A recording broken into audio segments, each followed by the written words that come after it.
د لوی او بخښونکي خدای تعالی په سپېڅلي نامه د ارشاد حج او اوقافو وزارت، هغه وزارت چې په تیرو نږدې 4 کلونو کې په ترسره کړو فعالیتونو کې د پام وړ مثبت بدلون راغلی دی. دا چې د یاد وزارت عمده لاسته راوړنې څه دي؟ سږ کال له افغانستان نه څومره افغانان د حج فریضې ادا کولو لپاره تللي، کومې اسانتیاوې او امکانات ورته برابر شوي، د لګښتونو په برخه کې څه اسانتیاوې او کمای راغلی، د خانقاو او دیني مراکزو په برخه کې عمده لاسته راوړنې څه دي؟ دا او دې ته ورته پوښتنو ته مو د امید میلمه په مرکه کې ځای ورکړی دی. سلامونه، وخت مو په خیر او لوی اختر مو مبارک شه. زه یار محمد پاتیال یم او تاسو د امید راډیو پر څپو او پر ټولنیزو پاڼو د امید ځانګړې اختریزه مرکه اورئ او ګورئ. په دې ځانګړې خپرونه کې د ارشاد حج او اوقافو وزارت د اسلامي عرفان او د دینی مراکزو د انسجام له معین شیخ عزیز الرحمن منصور سره خبرې او د زړه خواله لرو. ښاغلی منصور صاحب، ستړي مه شئ او اختر مو مبارک شه. مننه چې مرکې لپاره مو وخت راکړ. وعلیکم السلام ورحمت الله وبرکاته. موږ هم په وار سره له تاسې او د تاسې له طریقه ټولو اوریدونکو او لیدونکو ته نیکې هیلې او د اختر د مبارک لحظات مبارکي ورکوو. ډیره مننه. که پیل دې وکړم چې لومړی دا راته ووایي چې د ارشاد حج او اوقافو وزارت په چوکاټ کې ستاسې مهم فعالیتونه په کومو برخو کې دي؟ چونکې ارشاد حج او اوقافو وزارت څو معینتونه لري. د موږ معینیت د عرفان او اماکن مقدسه معینیت ته او د دې خدمت د قیادت له طرفه موږ ته سپارل شوی. ډیره مننه ښاغلی منصور صاحب. څه باندې 2 کاله کېږي چې تاسو د ارشاد حج او اوقافو وزارت د اسلامي عرفان او د دینی مراکزو د انسجام معین په صفت دنده ترسره کوئ. کومې مهمې لاسته راوړنې په دې برخه کې لرئ؟ او الحمدلله ثم الحمدلله. چونکې دا معینیت په مخکې دوره کې ډیر پاتې سوی و، کار نه ورته سوی، تشکیل هم نه لاره او د خانقاو لپاره د دیني مراکزو لپاره کار هم نه سوی. الحمدلله کله چې موږ ته دا خدمت وسپارلی سو، دې لپاره باقاعده په ترتیب سره موږ کار شروع کړو. اگر چې ابتدا کې به څه ننګونې وي، خو الحمدلله ملګرو او زموږ رئیس صاحبانو په استقامت سره کار وکړو. الحمدلله اوس موږ په ټول افغانستان کې تقریبا 450 خانقاوې لرو او الحمدلله باقاعده د هغې نظارت کیږي، هغې کار کوي. او په مخکې سونکې دوره کې تقریبا 190 خانقاوې وي او هغې هم ټولې د تصوف له مسلک سره د دین له لحاظه سی روان نه وي. مسؤل کسان هغه د خپل وظیفې لیدونکي او د خپلې وظیفې درکوونکي نه وو. الحمدلله د قیادت پر راتللو باندې، د نظام پر راتللو باندې بیا چې کله موږ ته دا وظیفه وسپارله سوه، الحمدلله موږ د ټولو نظارت وکړو.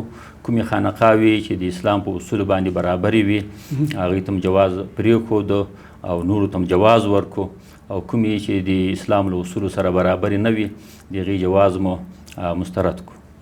که څه هم کوم ځای کې چې فعالیتونه ترسره کیږي نو په دې برخو کې معمول ده چې ننګونې هم وي. تاسو له کومو ننګونو سره په دې برخه کې مخ شوي یاستی؟ او ضرور د ننګونې خو خامخا وي چې یو کار څوک کوي ضرور به ننګونې وي او موږ ته هم دا ننګونې وي. مثال په توګه کوم مرشدین چې د خانقاو وو هغوی دلته اثر رسوخ لاره، نو د هغې عزل کول یا معطل کول دا یو مشکل کار و، خلک پرې خفه کېدل. خو موږ په ډېر حکمت باندې دا کار کړی دی، الحمدلله کار یې ورکړی دی. ډېره مننه. د هېواد په کچه که راته ووایئ چې کوم عمده مهم پلانونه د دیني مراکزو د نظارت او د چارو د پرمختګ په برخه کې مو ترسره کړي دي؟ او الحمدلله دې لپاره کار روان هم ده او کار سوی هم ده. او د موږ مقصد دا ده چې چونکې د تصوف او د دې مراکزو یو ډېره اهمه مسؤلیت ده او اهمه وظیفه یې ده، ځکه دا د ټول ولس خدمت کوي او د ټول ولس اصلاح کوي. موږ د دې لپاره هغه اصول چې موږ اسلاف ایښي دي هغه مو په نظر کې نیولي دي او غواړو چې ټول مرشدین او دا رقم مریدین د هغې موافقه د خپله زندګي جوړه کړي او د دې لپاره هم د اصلاح ذریعه جوړه سي او د ولس لپاره هم د اصلاح ذریعه جوړه سي. د دې لپاره هم انشاءالله ډېر پلانونه په نظر کې دي. کور ودان که دا هم وپوښتمه چې د اسلامي امارت په بیا ځلې واکمنېدو سره د حج او اوقاف وزارت تر چتر لاندې څومره نوي جماعتونه تأسیس شوي دي؟ او الحمدلله چونکې تاسو ته معلومه ده امارت ته ډېرې ننګونې دي خو الحمدلله ثم الحمدلله د دې ننګونو سره سره اوسه پورې تقریبا موږ 123 جماعتونه نوي په نظر کې نیولي دي، په هغې باندې کار شروع ده، ځینې تکمیل ته رسېدلي دي او د ځینې پروسې لا روانې دي.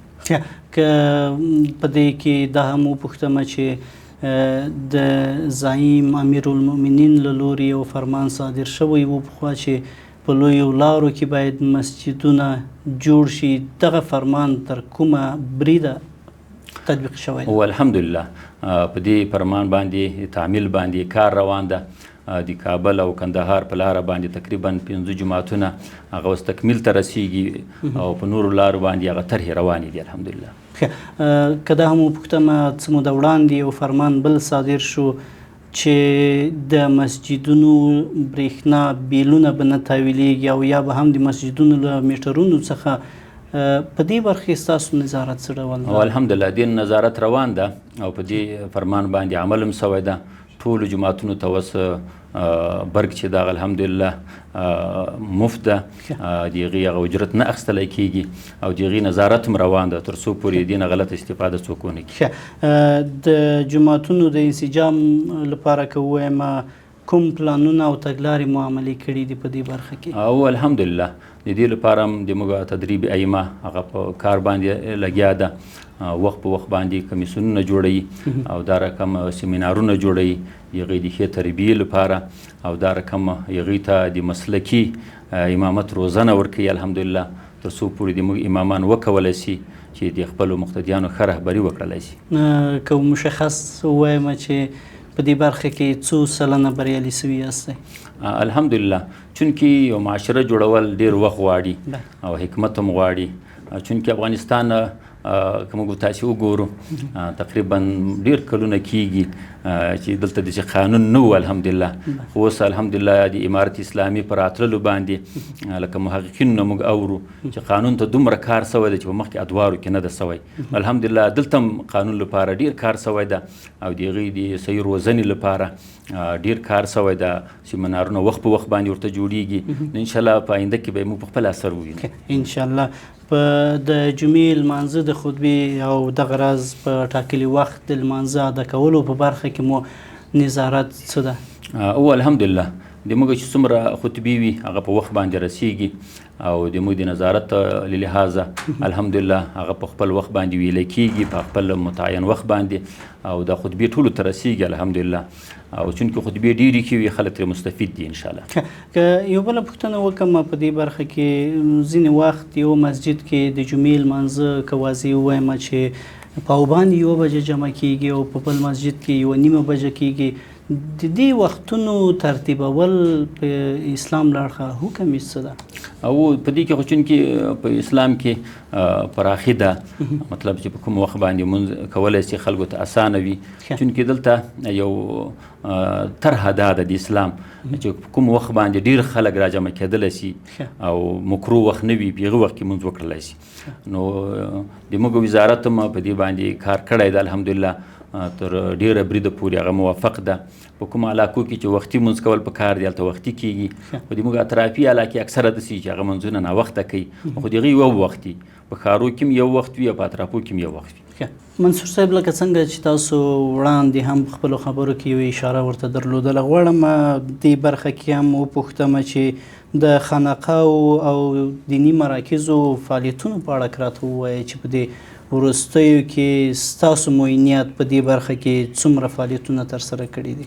او بالکل دغسې ده الحمدلله د امارت اسلامي په راتللو او بیا چې موږ دلته راغلي یو خدمت ته مسؤلیت راته سپارلی سوی ده تقریبا اوسه پورې 250 خانقاوې موږ رسمي کړي دي او د هغې ښه نظارت سوی ده او د هغې لپاره مرشدین هم داسې چې مسلط مرشدونه وي او په دې خپله برخه کې تخصص ولري الحمدلله هغې ته جواز ورکړی ده او وخت په وخت باندې د هغې خپل بیا ناستې وي د تزکیې ناستې وي د هغې موږ هم ورځو او د موږ رئیسان هم الحمدلله ورځي د هغې نه نظارت کوي او انشاءالله مطمئن یو چې ډېر کار به کېږي. که دا هم راته ووایي چې د خانقاو رامنځته کول او یا هم د هغوی یو فعالیتونو ته اجازه ورکول، که په دې تړاو راته ووایي چې ستاسو د معینیت شرایط د هغوی لپاره څه دي؟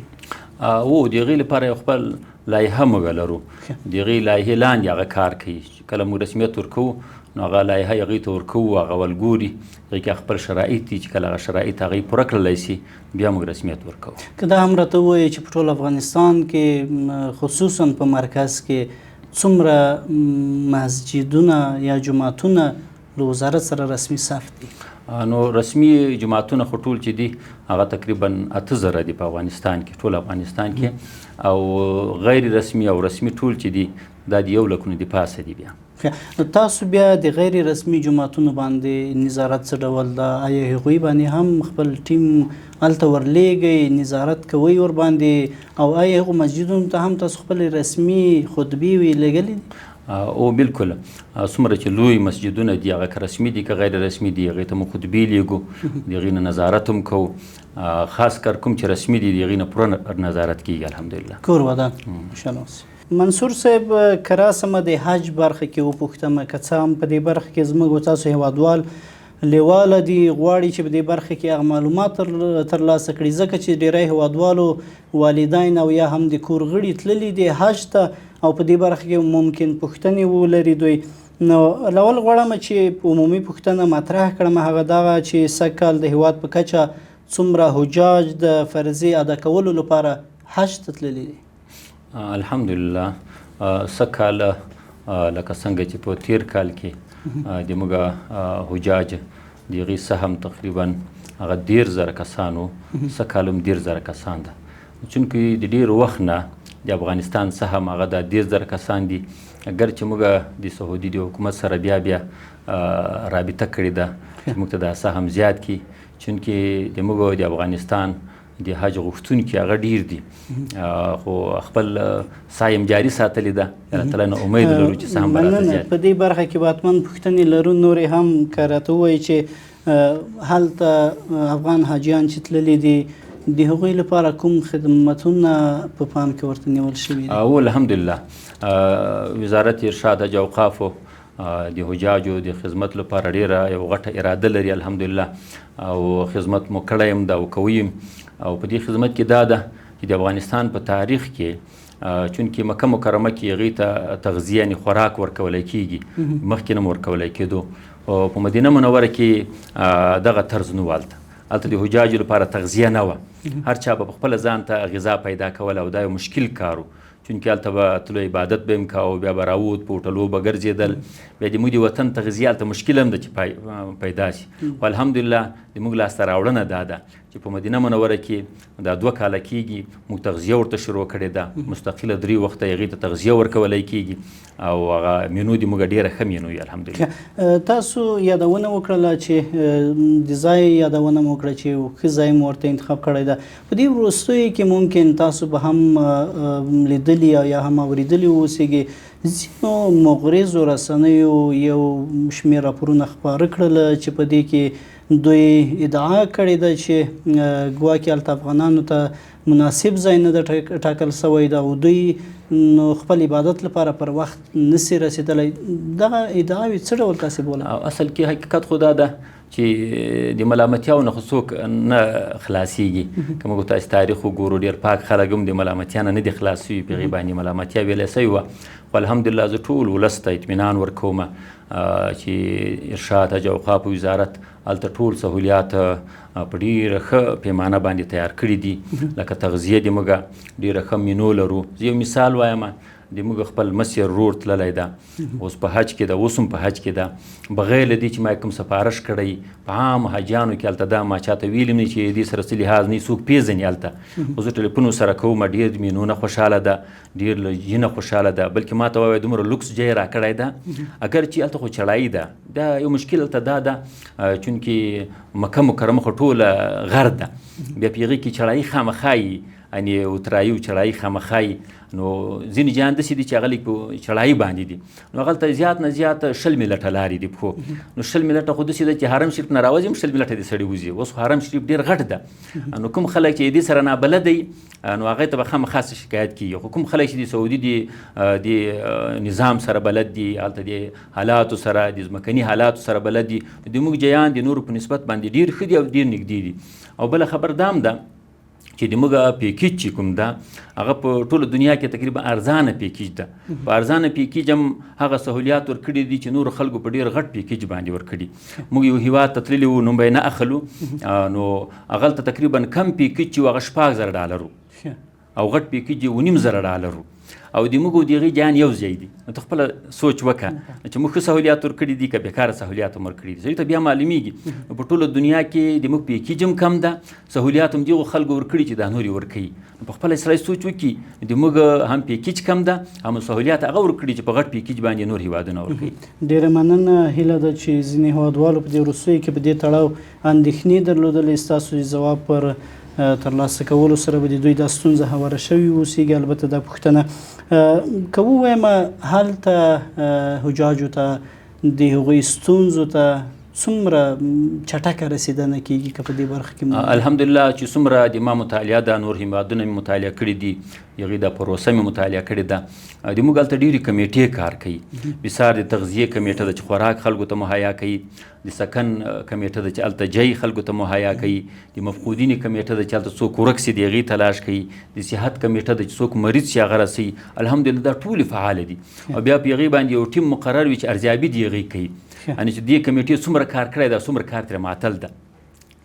ډېره مننه د تیر په پرتله او د اوس په پرتله چې حاجیان تللي دي هلته سهولتونه ورته رامنځته شوي دي څومره تفاوت شته ده په دې او ډېر تفاوت ده که موږ تاسې وګورو په دنیا کې اوس ډېره زیاته قیامتي ده یعنې په ټوله دنیا کې قیامتي ده خو د موږ پیکیج اوس هم نه ده لوړ سوی او حال دا د سهولیات هم د مخکې نه اوس ډېر ښه دي مخکې ما تاسو ته ویل چې په مدینه منوره کې موږ تغذیه ورکوو 3 وخته تغذیه ورکوو او ښه مناسبه تغذیه ورکوو په مکه مکرمه کې موږ تغذیه ورکوو 3 وخته تغذیه ورکوو ښه مناسبه په وخت باندې ښه ګرمه تغذیه ورکوو او سره د چایو د موږ تاسو د افغانستان خلک خو چای هم ډېر استعمالوي د چای لپاره ښه د چایو تنظیم وي نظارت کېږي د هغې نه الحمدلله د صحت د دوایي ضرورت وي هغه ورته پوره کولی کېږي او دا رقم ډېر هیوادونه داسې وي چې هلته خپل حجاج بوزي بیا څوک پوښتنه نه کوي خو الحمدلله د موږ د مفقودینو هلته کمیټه ده او 24 ګانټې د هغې تلاش کوي چې چیرې وګوري جته یې رسوي په موټر کې خپل جته ورسوي تر دې پورې چې هلته مسؤول کسان ورته وګوري هغې ته حواله کړي دا تاسې هغه مفقود ده چې ورک سوی و تاسې ته م راورسوه تاسو د کمیټیو نه یادونه وکړله که ووایم چې هلته هغه کمیټې چې ستاسو لخوا نه ټاکل شوي دي د هغوی فعالیتونه تر کومه حده چټک دي یعنې هیوادوالو ته د هغوی له کمیټو د فعالیتونو نه څومره ډاډ ورکولی شي او الحمدلله انشاءالله تاسې د حجاجو هغلته خپل حالت وګورئ او انشاءالله تاسې ته به دا راورسیږي حجاج د هغې نه پخپله مطمئن دي کله چې حجاج د هغې نه مطمئن سو چې کله ولس ده او هغه خپل هیواد پیژني او خپل عزت پیژني او د خپل هیواد سره وفادار وي نو انشاءالله هغه ټول حجاج هغلته مطمئن دي او ځینې داسې کړۍ به خامخا وي چې هغه مغرضې کړۍ وي هغه خو به خامخا ملامتیا کوي نو هغه خو د هغې خپل عادت ده په دې کې که ووایم چې د لارښوونې ټیم څنګه ده د هغوی فعالیتونه په دې برخه کې څنګه دي او تر کومه حده هغوی ته یو پلان ورکړل شوی دی چې باید د حج مناسق او هغه لارښوونه چې باید ورته وشي هغوی کړی او الحمدلله د موږ د معلمینو د دې لپاره خپل انتخاب ده معلمین هغې ته دا مناسک ښي یعنې هلته چې په حج کې څه کېږي او څنګه به یې سړی کوي مکې مکرمې ته به ځي څنګه به ځي مدینې منور ته به ځي څنګه به ځي د دې لپاره دلته په وطن کې هم د هغې لپاره خپل مجالس جوړېدل تر څو پورې دا مناسک د اعمال هغې ته وروښي او هلته هم الحمدلله اوس هم روان دي دا موږ چې اوس دلته ناست یو اوس هم هلته روان دي تقریبا د 9 بجو نه تر 11 بجو پورې هلته حجاج راځي باقاعده معلمین ورته ناست وي د هغې څه پوښتنه وي هغه هم ورته ښیي کوم مناسک را روان دي د هغې طریقې ورته ښیي په عملي طریقه باندې ورته ښیي باقاعده هغې ته وښیي بیا حجاج کرامو ته وایي که چا په دې کې څه سوال هغه د موږ نه سوال او پوښتنه وکړي ډېره مننه کورودان د فریضي حج په چاچونې برخه ته که ووایم چې په دې برخه کې څومره اسانتیاوې رامنځته شوي دي او الحمدلله د دې خو موږ یو پروسه هم انشاءالله روانه ده ډیجیټل چې دا جوړ شي انشاءالله په هغې باندې هم کار روان ده د الله تعالی نه امید لرو چې آینده کال به انشاءالله هغه جوړ شي چونکې دا د موږ تاسو په هیواد کې یو تخنیکي هغه لري د هغې لپاره کار روان ده چې هغه څومره پروسې چې څومره مراحل دي هغه طی شي نو هغې لپاره هم کار روان ده او نور هم چې څومره اسانتیاوې کېدلی شي لکه د موږ د حج نه مخکې یو ټیم ځي د سکند ټیم هغې ته ویلی کېږي نو د هغې هڅه دا یالته چې د موږ تغذیه هم ښه تغذیه شي د موږ سکن یعنې د اوسېدا ځای هم ښه شي او نږدې شي تر دې پورې او داسې ځایان شي چې د موږ حجاج هلته ورسره بلد دي لکه مخکې هم هلته تللي وي ځینې چونکې بیا حجاج ځي نو هغه هلته بلد دي د نورو لپاره هم هغه د رهنمایي ذریعه وګرځېږي د فریضې حج ادا کولو لپاره د یوې سهمي قانون لګښت څومره ده؟ نو دا خو د ملل متحد له خوا نه چونکې په هر میلیون باندې 1000 کسان ورکوي نو د موږ تاسې هغه رسمي هغه چې د مخکې نه سوی د هغه 10 میلیونه ده نو دې وجې نه 10,000 کسان موږ ته راکوي خو موږ کوشش دا کوو چونکې د افغانستان د شمیر د خلکو چې دغه تقریبا اوس 45 میلیونو ته رسېدلی ده نو موږ بیا غوښتنه کړې ده سعودي د حکومت نه چې موږ ته دا سهم را زیات کړي وعدې کوي انشاءالله امید دی چې زیات کړي تاسو یادونه وکړه چې غوښتنه مو کړې ده څومره امیدواري شته په دې برخه کې؟ نو انشاءالله موږ ته وعده راکوي وعده راکوي انشاءالله الله تعالی نه امید لرو چې الله تعالی به زړه نرم کړي او موږ ته به دا سهم را زیات کړي کور وده منصور صاحب تاسو یادونه وکړله چې په سهمي برخه کې امیدواري شته ده او تاسو غوښتنه هم کړې ده که چیرته تاسو ته ځانګړې سهمیه درکړي نو ممکن لرئ داسې پروسه له سعودي عربستان سره آیا د امید راډیو کارکوونکو ته به هم په دې سهمیه کې برخه ورکړئ؟ انشاءالله که کومه غوښتنه چې موږ کړې ده چې هغه د ضیوفو ده انشاءالله موږ به خپل قیادت سره شریکوو چې تاسو ته هم سهم کې درکړي. ډېره مننه په نیت مو ښه وشه. د حجاجو راتګ او په لوړه پیمانه بیا دلته مصارف چې اوس معمولا زموږ تاسو په ټولنه کې دود ګرځېدلی ده د دې له منځه وړلو لپاره ستاسو معینیت کومې پلانونه شته په دې برخه کې او څومره هڅه مو کړې چې دغه بد دود له منځه ولاړ شي؟ والحمدلله ثم الحمدلله دغه کوم دودونه چې تاسو وښودل چونکې قیادت دې ته ډېر متوجه ده د امیر المؤمنین حفظه الله ورعا له طرفه باقاعده فرمان راغلی ده چې څومره ناوړه دودونه دي د هیواد په سطحه باندې د دوی کنټرول وکړلی شي د اصلاح وکړلی شي د دې په نسبت باندې کله چې موږ خپلو معلمینو ته سیمینارونه دایرول باقاعده د هغې نه مو وعده اخیستې ده او هغې ته بیا ویلي چې تاسې به ټولو حجاجي کرامو ته دا وایي چې کله تاسې بیرته د حج د پروسې نه راځئ نو دلته به خپلو حجاجو ته ورته ووایي چې هغه دلته د دې ناوړه دودونو نه تر خپله وسه پورې اجتناب وکړي یعنې ځان وساتي او بیا هم طریقه دا ورته ښودلې چې کله راغلی نو تاسې خپل خپلوان دې مخې ته درسي د تاسې استقبال دې وکړي چونکې دا یو مسنون طریقه ده او په کور کې خالي زمزم کېدی او کجوره کېدی نور هیڅ شی هم چاته مه ورکوئ چونکې دا یو مسنون طریقه ده تر څو پورې دا حج او عمره خلکو ته اسانه سي هر څوک یې وکړلی شي. تاسو یادونه وکړه چې ښوونکو ته مو لارښوونه کړې ده آیا دلته هم د جوماتونو امامانو ته دغه لارښوونه کړې چې د منبر له لارې یو د عامه پوهاوي په شکل باندې هیوادوالو ته دغه لارښوونه وکړي چې د حاجیانو بیرته په راستنېدو وخت کې دوی له لوړو مصارفو نه ډډه وکړي؟ او باقاعده دلته یو بیان یو خطبه هم په دې باندې تیاره کړې وه ټول افغانستان لپاره چې هغه خپل ولس ته دا غږ ورسوي د هغې اضرار ورته وښيي یعنې ضررونه او نقصانونه یې ورته وښيي او که موږ تاسې په دې باندې عمل وکړو د هغې فواید ورته وښيي په دې باندې خطبه تیاره کړې وه هغه ټول ولس ته انشاءالله رسېدلې ده.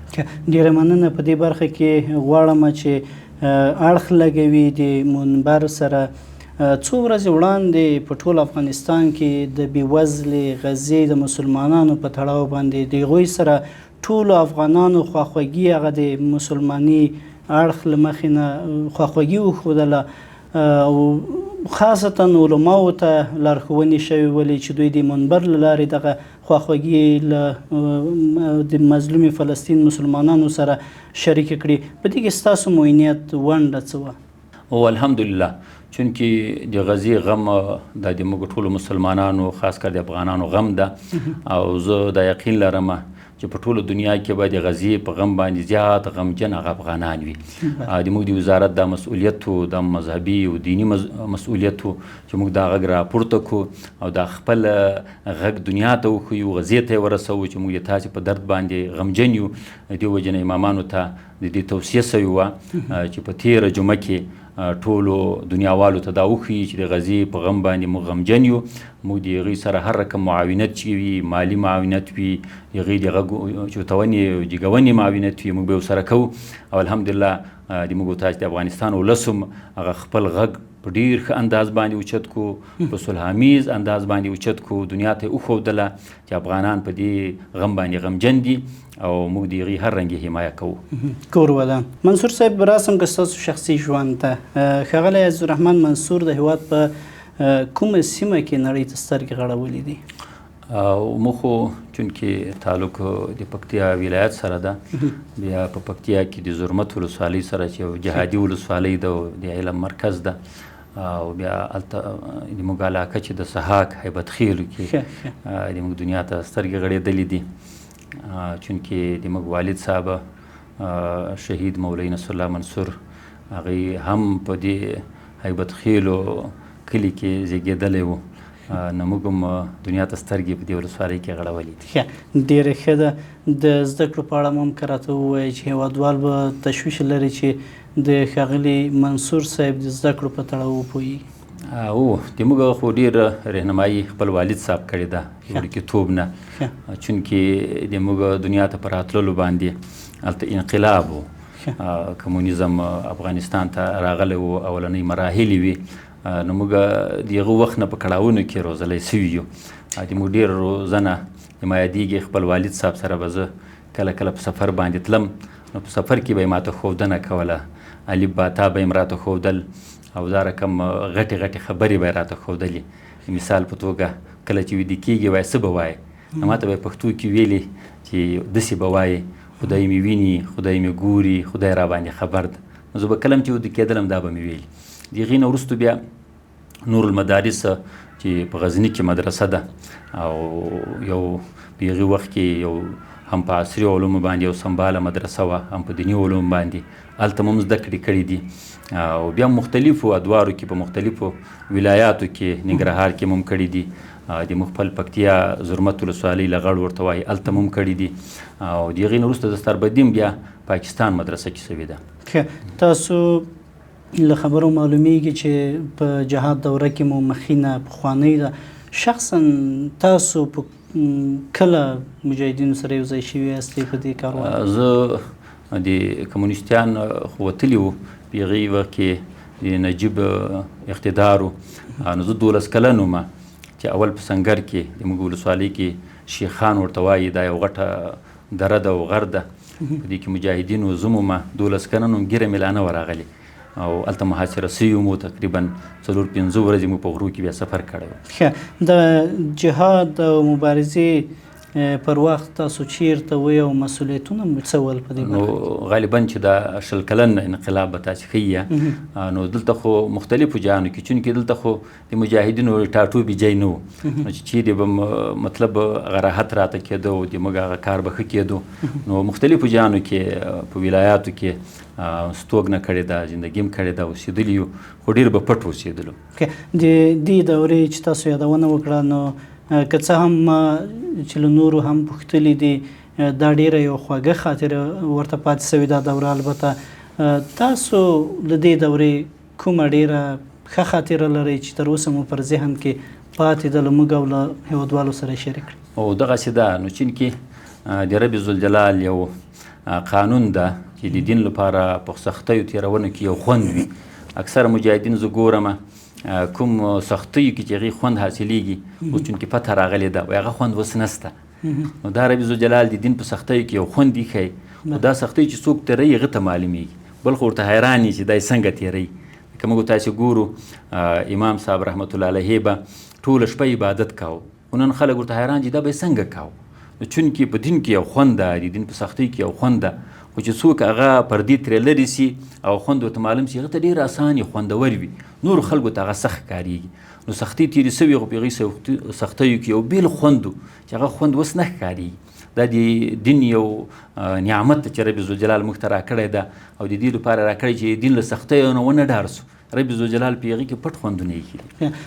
که دا وپوښتمه چې آیا تیر 20 کلن اشغال دوره کې چې تیرې اداره دلته حاکمه وله، تاسو په داسې سیمو کې چې د هغې ادارې حاکمیت ورباندې له منبر نه داسې تبلیغ کړی دی جهاد؟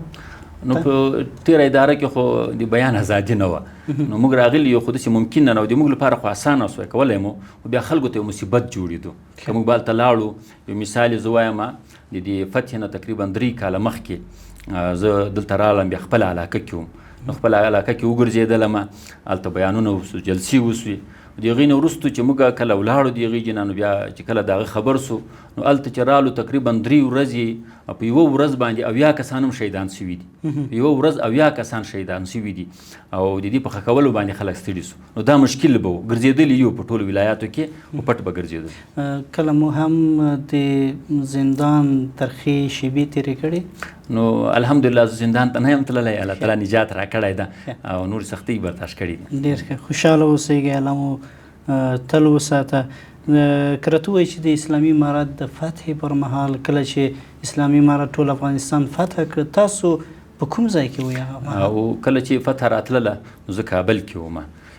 نو دا فتح چونکې تصادفي وه، اول چې کله طالبان اطرافو د کابل ته راورسېدل، نو د دوی کابل کې څوک واکدار و، ډاکټر اشرف غني، نو هغې وغوښتل د طالبانو نه چې موږ دا کابل تسلیموو، نو په یو طریقه او یو طرز باندې دا تسلیم شي. نو کابل کې د موږ مسؤلینو سره ومنله چې موږ به کله تاسې وویل نه داخلیږو به، خو چونکې اوس دلته دا چې موږ په دې انتظار یو چې موږ سره به یو طرحه جوړېږي او بیا په هغه طرحه باندې به داخلیږي، خو چونکې دلته ټولو فرار وکړو، وتښتېدل، کابل دغسې پاتې سو، تر دې پورې چې بیا موږ ته د کابل ولس ټلیفونونه وکړو چې دلته چور لګیا ده، له زر ځای ځانونه راورسوي، نو تصادفي طالبان بیا راننوتل. ډېره مننه. یعنې احساس هم په هغه وخت که ته راته بیان کړئ چې هغه وخت کې تاسو کوم احساس درلود؟ نو احساس خو د ازادۍ احساس خو ډېر غټ احساس په دنیا کې یو ډېر غټ نعمت هغه ازادي ده.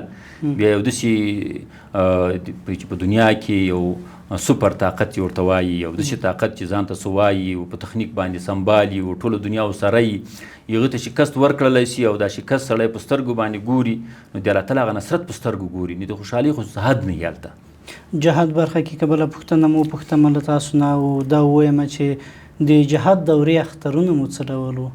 او د جهاد دورې اخترونه خو به کله کله به په کور کې هم راتللو، نو کله کله به دلته د مجاهدینو سره وو او ډېر خوندور به و. د کور د اختر نه د مجاهدینو اختر ډېر خوندور و. تاسو یادونه وکړله چې په اختر کې به کور ته هم کله کله راتلی، ستاسو راتګ به کور ته دا څومره د کورنۍ نورو غړو لپاره ننګونکی تمامېده؟ ضرور ده، دا خو ضرور ځکه و چې موږ خو به مطلوب وو، نو کله چې مطلوب کور ته راځي نو بیا مشکلات به خامخا وي، خو خدای پاک به ساتلو. کور ودان. منصور صاحب، له رسمیاتو ورهاخوا څومره مصروفیتونه تاسو لرئ او په دې برخه کې مو بیا تاسو هغه تسلسل څه ډول د رسمیاتو ترڅنګ غیر رسمي چارې یا له خپلې کورنۍ سره اړیکې څه ډول ترتیبوئ؟ الحمدلله د موږ له وړکیتوب نه روزنه خپل والد صاحب داسې کړې ده، کور کې هم څه چې د سلف صالحینو معمول و هغه ده. الحمدلله کور کې د موږ هم کورنۍ زندګي هغه د شریعت سره بیخي برابره ده، هغې د موږ حقوق ټول پوره کوي، موږ د هغې حقوق ټول پوره کوو. الحمدلله ډېره خوشحاله زندګي، داسې خوشحاله زندګي چې دا کورنۍ کې موږ یو مثال ورکوي. نو الحمدلله کور کې چې کله ولاړ سو، وخت یې د کور سره د ناستې وخت هم وي، د ماشومانو سره د ناستې وخت هم وي، خپله مطالعه هم کوو. الحمدلله. تاسو یادونه وکړله چې مطالعه ته هم ډېر وخت ورکوئ په خپلو ورځنۍ شیبو کې. کوم ډول کتابونه ډېر مطالعه کوئ؟ مختلف، هم عصري کتابونه مطالعه کوو، خاص کر د ما سلیقه دا ده چونکې قرآن کریم کې چې کله سوچ کوو بیا کله زور سوچي، نو د ساینسي شیانو باندې هم زه ډېره مطالعه کوم، کوشش کوم چې دا وکړم تر څو پورې حقایق راته معلوم سي او په هغې باندې څېړنه وکړلی سم. د کوم ډول لیکوالانو کتابونه مو ډېر زیات خوښېږي؟ نو چونکې دا خو یو داسې هغه دی چې ماهرین څوک وي، د هغې د انګریزي نه پښتو ته ژباړل سوي وي، نو هغه ډېر ګورم. ډېره مننه. د هېواد کومو ځایونو ته تللي یاستئ تر اوسه پورې او کومو ځایونو ته چې نه یې تللي هغه کوم ځای ده چې تاسو پلان لرئ چې باید ورشئ؟ او چونکې مصروفیات خو اوس ډېر وي نو داسې په رسمي دورو باندې تللي یو، ډېرو ولایاتو ته تللي یو، لکه سرپل ته تللي یو، جوزجان ته تللي یو، دا بلخ ته تللي یو، کندوز ته تللي یو، تخار ته تللي یو، سمنګانو ته، بغلان ته، دا رقم کابل، ننګرهار، کونړ، بغلان، لغمان، نورستان ته چکر یې وهلی دي؟ خوست ته. نو دا ټول رسمي سفرونه باندې تللي دي، په چکر له سفرونه یې تللي نه خلاصېږو نه. ډېره مننه. په اختر کې که څه هم اختریزه مرکه ده د اختر برخې ته هم ځانګړې کړې ده، دا راته ووایي چې په اختر کې لومړی چاته د اختر مبارکي ورکوئ او تاسو معمولا داسې یو څوک یو چې لومړی همغه ته د خپل اختر مبارکي ورلیږئ؟ نو چونکې افغانستان خو ډېرو غمیزو مخکې پې تېرې سوي دي، نو زموږ کوشش دا وي چې خپله قرباني د خپل ولس لپاره قربان کړو. نو اکثره د موږ اختر دا مونځ دا کور سره نږدې نه وي، موږ اکثره خپلې ولسوالۍ ته هلته یتیمانان یي، کونډې هغې پوښتنو ته ولاړ سو، اختر مونځ هم هلته وکړو، بیا په یتیمانانو راوګرځېږو، هغې باندې یو لاس راتېر کړو او د هغې پوښتنه وکړو، بیا اکثره ماښام کور ته راورسېږو. کله چې کور ته رام سو او زه خپل کور کې خپل کوروالو ته او خپل بچو ته اختر مبارکي ورکوم. منصور صاحب خپله حج ته تللي یاستئ؟ بلې تللي. څو ځلې؟ 2 ځلې. آیا تر اوسه له نیوکې سره مخ سوي یاستئ؟ ضرور. ستاسو عکس العمل ورته څه ده؟ په سړه سینه جواب کړی. آیا غواړئ نورې زده کړې هم وکړئ؟ بالکل. کومو برخو کې؟ دواړو برخو کې. دواړو برخو کې؟ آیا حاضر یې چې پرته له امنیتي ساتونکي سره په ښار کې وګرځئ؟ او ګرځم هم او زړه مې دا ډېر غواړي، چونکې د ما طبیعت ساده ده. داسې کله شوي دي چې ګرځېدلی اوسئ؟ او بالکل شوي. ښه. اشپزي یا پخلی کولی شئ؟ زړه مې غواړي خو ډېره تجربه نه کې لرم. آیا پخوا هم نه ده کړې؟ ډېره مې نه ده کړې. منصور صاحب غواړم یوه وروستۍ او متفاوته پوښتنه له تاسو ولرم. ښاغلی منصور صاحب، تاسې د انسان بریا راز په څه کې ګورئ؟ او دا خو موږ ته خپل رب توصیه کړې ده، بسم الله الرحمن الرحیم، ومن یتق الله یجعل له مخرجا ویرزقه من حیث لا یحتسب. چا چې تقوا اختیار کړه الله تعالی به هر مشکل حل کړي او د هغه جنه به رزق ورکوي چې د په وهم ګمان کې به هم نه وي. دا د کامیابۍ راز ده. د ارشاد حج او اوقاف وزارت د اسلامي عرفان او دینی مراکزو د انسجام معین ښاغلی عزیز الرحمن منصور صاحب، که داسې څه پاتې وي چې موږ نه وي پوښتلي او تاسې مهم ګڼئ چې باید هیوادوالو سره شریک سي، د امید مایکونه او کمرې ستاسو په خدمت کې دي. او بالکل د ما د خپلو هیوادوالو نه د ټول ولس نه دا غوښتنه ده، چونکې په دنیا کې عزت هغه په نظام کې ده. رب ذوالجلال موږ ته یو نظام راکړی، د دې شکر وباسو. که په دې کې ضرور به څه کمی وي، که په دې کې کمی وي نو د هغې لپاره صبر او زغم نه کار واخلو. رب ذوالجلال به انشاءالله هغه وخت هم راولي چې هغه کمیانې چې موږ ته کمی ښکارېږي هغه به د موږ د بریا لپاره یوه ذریعه وي. ښاغلی منصور صاحب، ډېره زیاته مننه چې مرکې ته حاضر شولئ او زموږ پوښتنو ته مو په سړه سینه باندې ځواب وویلې. نو کور مو ودان شه. موږ هم له تاسې نه مننه کوو، رب ذوالجلال دا خدمت تاسې ته قبول کړي. درنو اورېدونکو او کتونکو له تاسو هم ډېره مننه چې د خپرونې تر پای شیبو راسره وئ. دا وه د نن د میلمه مرکې خپرونه. تر بیا و بلې خپرونې ښې چارې.